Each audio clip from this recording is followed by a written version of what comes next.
Bom, passo a gravar a partir de agora. Então, na nossa última aula síncrona, nós vimos esses três autores, né?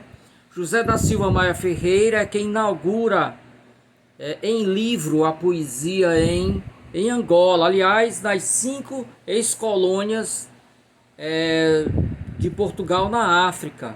Então, em 1849 ele lança Espontaneidades da Minha Alma. É o primeiro livro publicado nas 5 ex-colônias de Portugal na África, né? Então nós vimos que era uma poesia totalmente assimilada, totalmente ligada ao colonizador. Depois vimos Tomás Vieira da Cruz, que ao contrário do José da Silva Maia Ferreira, não nasceu na África. Ele era português, mas veio para Angola na década de 20 e se apaixonou. Então ele representa um passo a mais em relação a José da Silva Maia Ferreira.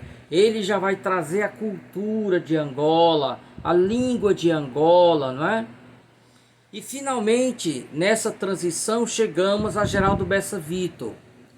Ele nasceu em Angola, mas passou a maior parte da vida dele em Lisboa.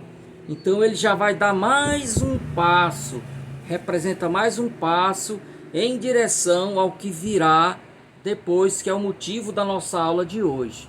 Então nós vimos esses três poetas e vimos como eles reencenaram e representaram, não é, passos adiante na trajetória rumo à libertação, não é, dessa dependência para com Angola.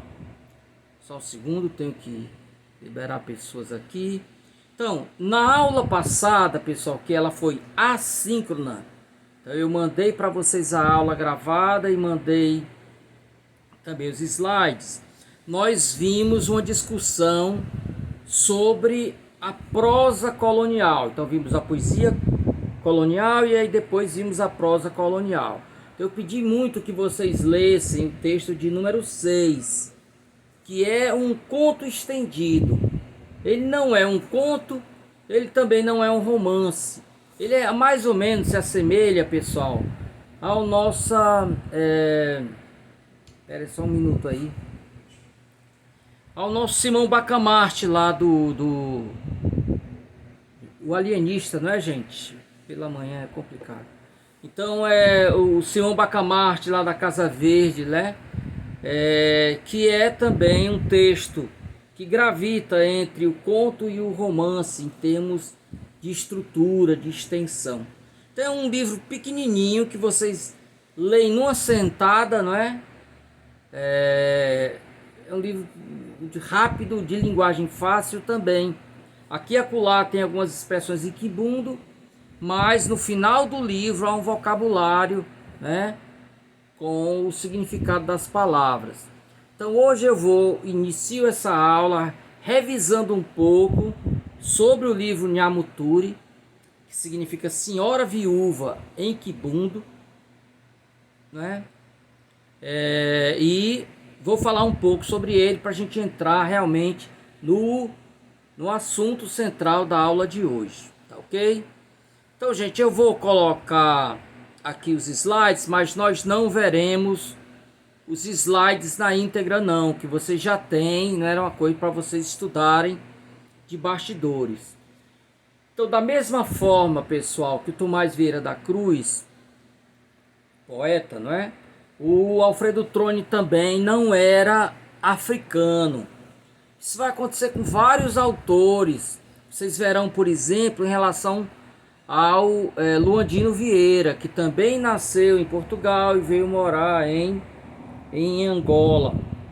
Então, gente, o Alfredo Troni, algumas informações sobre ele. Ele estudou direito em Coimbra na mesma época, pessoal, do Essa de Queiroz, né, e do Antero de Quental. Ele era muito popular, né, mas também era muito polemista, né? Ele era muito polemista. E ele, por exemplo, defendia duas ideias que eram, na época, né, que na época, para o Portugal da época, eram verdadeiras blasfêmias, né? Um era o fim da monarquia, e ele defendia também, pessoal, peraí, eu ainda estou acordando aqui. O corpo já acordou, mas ainda estou fazendo download do espírito aqui, né? Então ele era anticlerical e era republicano. Ele acaba sendo convidado a deixar o país, pessoal. Então ele vai para Angola, já formado.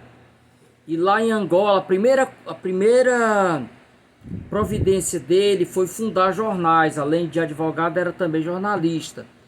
E os jornais que ele fundava eram jornais bilíngues, né? Então você tinha uma coluna em português de Portugal e do lado traduzido para o quibundo. Ele já tinha essa preocupação em se fazer entendido, né? Um dos jornais que ele fundou foi o Mucuarime, que significa o linguarudo em quibundo. E aí ele escreve esse texto dele, pessoal, em que ele traz críticas, né, à forma como era feita a colonização. Tentou ingressar na política, foi eleito para representar Angola junto a Portugal. Portugal tinha um representante de cada país, né, da África. E ele foi escolhido, mas foi preterido pelo rei. Ele não foi aceito, porque exatamente tinha essa veia polemista, era conhecido já. Então ele abandona a política e o resto da vida dele ele vai usar para utilizar os conhecimentos dele de direito para defender os negros. Então era uma pessoa assim muito interessante, não é? Ok, aqui tem umas informações rápidas. Então, sobre o livro, pessoal, a primeira dificuldade que nós temos quando falamos do livro é classificá-lo, né? Eu peço que vocês não entrem atrasado, mas não tem jeito. Então, como eu estava falando, onde é que eu estava? Então, o primeiro problema é para classificar o livro, né? Ele não é conto porque a estrutura interna dele, pessoal, não é de conto, né? A estrutura em geral gravita em torno de um único conflito, poucas personagens, espaço curto. Também não é romance, ele não tem uma estrutura de romance. Então o Mário Antônio Fernandes de Oliveira designou a obra de noveleta, quer dizer, uma pequena novela, né? Uma pequena novela. O livro foi publicado, pessoal, em folhetins, lá em Portugal. O fato de ter sido publicado em Portugal explica algumas coisas do texto. Como assim também o fato de ter sido escrito em folhetim. Só para lembrar, o folhetim era a publicação de um livro em capítulos, né?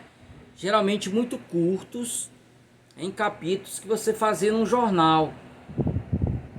Então muitos livros nasceram assim, através de folhetins.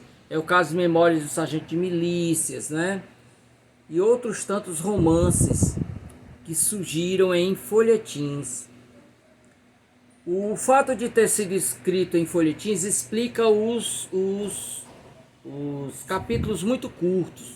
E explica também a linguagem, pessoal. Porque a linguagem do jornal ele tem que ser uma linguagem que está na interface de uma linguagem mais, né, mais rebuscada e uma linguagem mais popular. Você não pode nem para um lado nem para o outro. Tem que procurar uma linguagem média para atender ao máximo os leitores, né, do jornal.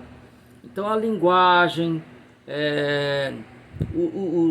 também a estrutura muito curta. E o fato de ter sido escrito publicado em Portugal explica porque o narrador sente a necessidade sempre de estar explicando determinados aspectos locais. É como se ele estivesse levando a novidade, ele está levando uma novidade para um público que não conhece Angola por dentro. Então daí o caráter do livro, pessoal, que há algo nele de etnográfico. Etnográfico é um tipo de texto ligado à antropologia que você descreve uma cultura. Você traz pormenores de uma cultura, ok? Então, fazendo um breve resumo do Nyamuturi, pessoal, eu vou até ficar aqui para vocês não ficarem agarrados lá no texto. Então, basicamente, o livro conta a história de uma menina. Essa menina, ainda bem criança, pessoal, é arrancada dos braços da mãe. Ela mora no interior de Angola, não fala português, só fala a língua local, né? Então o tio dela, né, tinha uma dívida com um homem branco, e para pagar essa dívida ele dá a sobrinha. Coisa estranha, porque na época existia uma lei que permitia você pagar uma dívida entregando, geralmente mulher, né, uma mulher da tua família. Essa pessoa que você entregava era um escravo, era um produto que o outro ia vender, passar para outro e tudo. Existia essa lei. E prova também que a menina era filha de mãe solo, né? Porque se ela tivesse pai, o pai teria voz para impedir. Então, dentro das sociedades tribais, a mulher não tinha força. Então, como sendo mãe solo, ela perde a menina é arrancada. E aí ela é levada para Luanda, para a cidade grande, e ela vai estranhar tudo, não fala a língua, ela se veste diferente, os hábitos culinários são diferentes, a maneira de cultuar, né, o sagrado também era diferente, tudo diferente. O primeiro cuidado do patrão dela, porque ela é entregue a um homem branco que tem um comércio, tem posses. Primeiro cuidado que ele manda é dar um banho nela, trocar a roupa e desfazer o penteado. Isso, pessoal, é uma metáfora dentro do texto. Ela vai, inclusive, ela sintetiza todo o espírito do texto. É uma maneira de anular a cultura do outro em favor da minha cultura. Então a criança vai, ao longo de todo o texto, ela vai crescendo, ela vai sendo obrigada a se adaptar a uma cultura que não é dela. Ela vai aprender a língua portuguesa, ela vai aprender hábitos culinários novos, né? Uma religião também. Então, como uma bem elaborada crítica, pessoal, ao sistema colonial da época, Alfredo Troni nos mostra como o português exigia essa mudança, né, de cultura, sem oferecer à pessoa local condições de que esse trânsito fosse o menos traumático possível. Traduzindo em linguagem concreta, né? Essas pessoas não tinham escola, não era a elas ensinado o idioma, né, a cultura, ele tinha que aprender a fórceps. E isso gera o que, pessoal? Gera uma cultura mestiça, uma cultura que nem é mais a cultura local e nem é a cultura do colonizador, é uma cultura misturada. E assim a menina vai falar em português, mas com palavras também do quibundo. Vai acender uma vela para os santos católicos, mas também vai continuar fazendo as superstições ligadas à religiosidade local. Os hábitos dela, ela vai misturar o vinho do Porto com a resina, né, com a cola, como dava o nome de uma resina de árvore misturada com gengibre, ok? Então ela vai ficar gravitando na interface desses dois mundos. E essa menina, pessoal, ela vai aprender também as contradições da cultura do outro. Vocês aí, com o perdão do intelectual vendido, vocês certamente já assistiram Todo Mundo Odeia o Chris. E tem um episódio que é o Sacomé, né?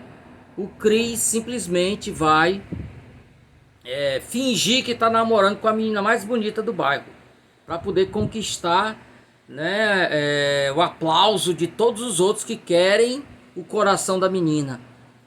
Então ele não está namorando com a outra, mas quando perguntam ele diz Sacomé, né? Quer dizer, Sacomé significa você nem dizer sim nem dizer não. Então quando essa menina, já voltei para o romance de novo, quando essa menina vai aprendendo a língua portuguesa, ela aprende não apenas a dizer, mas também a não dizer algo, né? Então há possibilidades de você enganar o outro sem dizer, né? Mas fazendo com que o outro imagine isso. Quando perguntavam para ela, por exemplo, se ela era filha de branco, porque ela era mais clarinha, como a gente sabe, os africanos pertencem a etnias diferentes, então eles têm mudanças, né, no tom de pele. Ela era mais clarinha, então ela disse, olha, quando eu era muito criancinha, eu lembro de um homem branco me colocando no colo. Com isso ela vai, né? Ela vai naquelas interfaces. Mas mais do que a língua, ela percebe também que aquela sociedade é uma sociedade hipócrita. E aí, pessoal, é pródigo, é maravilhoso a primeira frase do livro, né? Luanda é uma sociedade onde avultam os panos. Então a gente lê essa frase e ela passa batido. Mas aí, gente, tá toda a riqueza do texto. O que é essa história dos panos, né? As sociedades tradicionais se vestiam, pessoal, as mulheres se vestiam, os homens também, mas principalmente as mulheres, com um único tecido. Esse tecido é enrolado no corpo. Dependendo da forma como você se enrolava, dependendo do padrão do tecido, né? Você já dizia para quem está te vendo se você era solteira, se você era casada, se tua família tinha posse, se a família não tinha. Uma série de informações. O que ele está dizendo nessa primeira frase é que era uma sociedade das aparências, pessoal. Até hoje, né? Então as pessoas elas são julgadas pela aparência, né? E aí tem uma coisa terrível, que é a questão dos estereótipos. Eu tenho um cunhado, né? O meu sogro é negro, é mistura de índio com negro. Então o meu cunhado, pessoal, ele é claro, mas ele tem o cabelo, né, descendente de africano e tudo. Já foi barrado em porta de shopping, às vezes por seguranças negros, né? Eu tive um aluno, pessoal, não esqueço jamais disso, já faz muitos anos, aqui na UFC, uns 5 anos mais ou menos, 4 a 5 anos. Esse aluno, ele disse, a gente conversava na aula de africano, ele disse, professor, um dia viemos dar aula, éramos 6 pessoas, só eu era o único negro. Então a gente veio dar aula, a polícia nos parou, mandou a gente se encostar para fazer busca de arma. Eu não ri, eu não olhei para ele, e ele me deu uma tapa que eu quase desmaiei, caí no chão quase desacordado. Quando ele disse isso a uma moça do outro lado, não negra, ela disse, professor, meu pai é negro, minha mãe é branca. Eu nasci assim mais clarinha, mas meu irmão é mais escurinho. Um dia a gente vinha de um local e a polícia nos parou. 2 policiais ficaram com meu irmão e um ficou comigo. E ele disse, o que é que ele está fazendo com você? Ele disse, moço, ele é meu irmão. Não pode falar. Ele está ali seguro. Disse, moço, eu juro que ele é meu irmão. Então, para vocês verem, né? É como ser negro no Brasil, nos dias de hoje ainda é muito difícil. Por isso, nós que não somos negros, pessoal, não podemos de maneira nenhuma desprezar, né, a fala dessas pessoas, acreditando que é mimimi deles. Só quem está naquele local de fala que conhece de fato o que viveu, o que passou. Então isso para nós abrirmos os nossos olhos. Então, transportando para o livro, pessoal. Então essa menina, ela era Fula. Fula é uma etnia mais clara, né? Menos escura. E existe o Macala. Macala são os que são bem escuros, né? Macala significa carvão. Então aquele que é bem escuro. Então ela, se aproveitando do fato de ser fula, de ser mais clara, ela quer vender a ideia de que o pai era branco. Então, antes da gente apontar o dedo, essa menina é racista, era uma criança. Ela estava percebendo, pessoal, que quanto mais distante você tivesse da cor escura, menos se pesava sobre os ombros o preconceito. Então, quando perguntam se ela era filha de pai mestiço ou não, de pai branco ou não, ela dizia o Sacomé lá do Cris, né? Do Cris, do Todo Mundo Odeia o Cris. Então, pessoal, ao longo de todo o texto nós vamos acompanhar esse processo de aprendizagem. Aí onde é que vai entrar a história da hipocrisia? Ela começa, pessoal, a namorar com um empregado do patrão. E aí a ex-mucama do patrão, mucama é um eufemismo, né, para encobrir a palavra amante. Essa ex-mucama foi desprezada para que essa menina, a Andressa, né, ela passasse a ser amante dele. Então ele despreza a outra. A outra ficou querendo que essa menina fosse expulsa, vendida e tal, para ela retomar o lugar dela. Então ela ficou de olho na menina e viu ela aos beijos e abraços, né? Se fosse hoje ela tinha tirado uma foto pelo celular. Então ela vai e denuncia a menina e a menina leva uma pisa que quase morre. E aí vem um vizinho, aparentemente para dar um apoio moral para o colega que acabou de ter sido traído por uma negrinha. Estou colocando tudo entre aspas, viu, pessoal?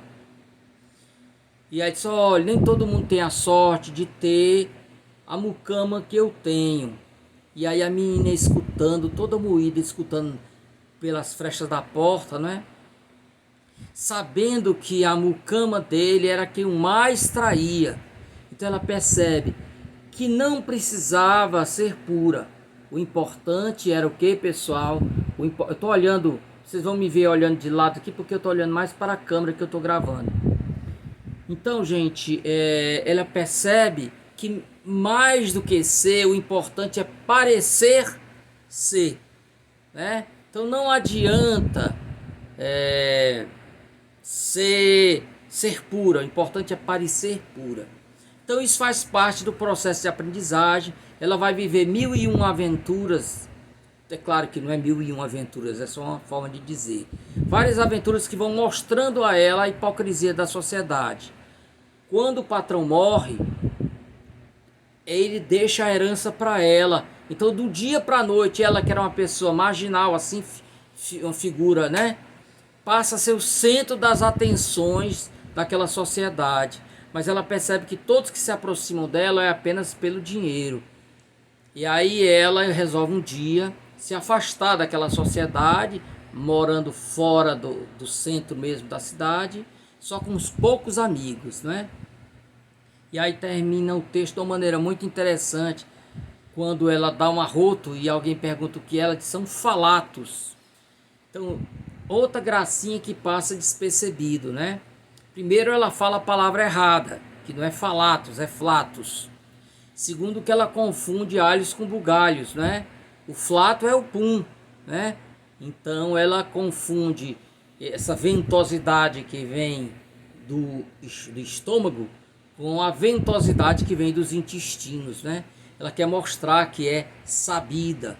Então esse fecho do romance mostra como todo o processo, gente, de educação dela foi totalmente falho. No final, ela continua macaqueando a cultura do outro, não é? Ela não conhece totalmente a cultura do outro.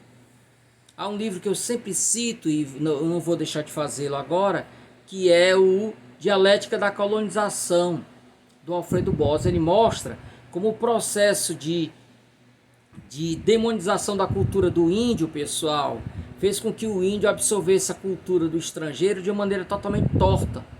Ele conta um episódio de um cidadão já bem velho, que depois de ser batizado por um padre, ele começa a visitar os colegas, se despedindo de todos, né? Porque o padre tinha dito lá que para você ter essa nova vida você vai ter que morrer. E ele interpretou aquilo textualmente.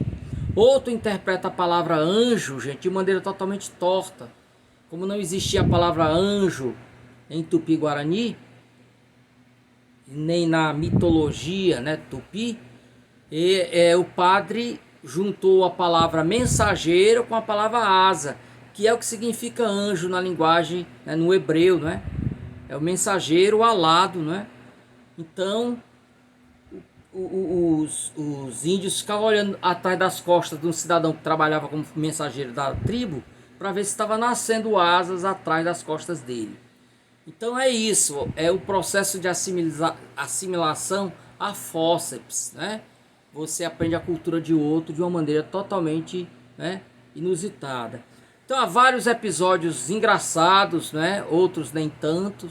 Tem um episódio, por exemplo, em que ela leva outra América surra, quando um dia uma dessas pessoas que vinha à casa dela apenas para tomar o vinho que ela roubava da mercearia do patrão, ela disse: olha, só tem uma maneira de você segurar esse homem branco, é dar a ele um filho.